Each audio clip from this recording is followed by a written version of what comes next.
Helen Yi Ling Chow heard the droning of planes overhead and the thud of bombs dropping.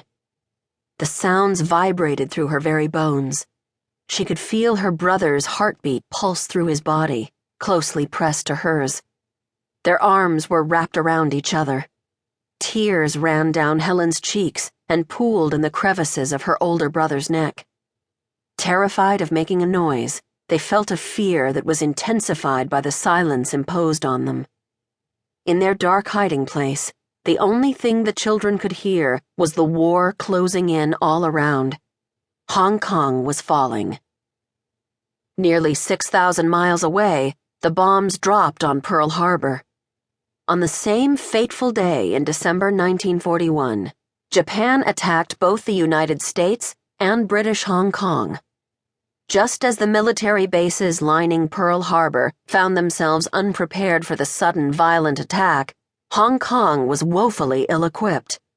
The colony's military defenses, a combination of British, Canadian, Indian, and Chinese forces, were outnumbered 4-1. A year earlier, before the war changed everything, Helen and Edwin had held hands reluctantly. Their mother had pleaded with them to stay still as the family took a picture together.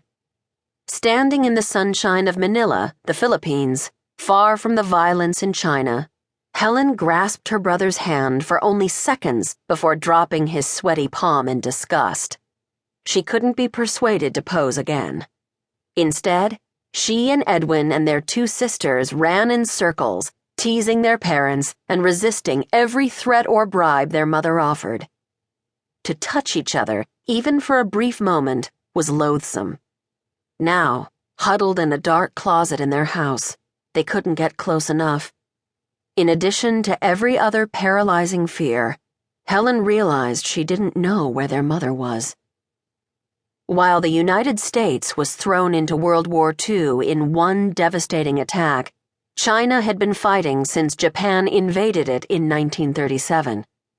In a world descending into the chaos of war, Helen's mother had stood as the family's constant. By the 1940s, the Japanese held the fringes of China and were closing in. The family moved again and again, within and beyond China, trying to escape the escalating carnage. Helen's father, a general in Mao Zedong's Red Air Force, calculated his family's relocations based on military intelligence, but even those forewarnings couldn't keep them safe from the mounting destruction. When he moved the family to Hong Kong, his nerves calmed. The city was a safe haven under the protection of the powerful British Empire. The Empire had never surrendered a colony. Surely they would never submit to Japan.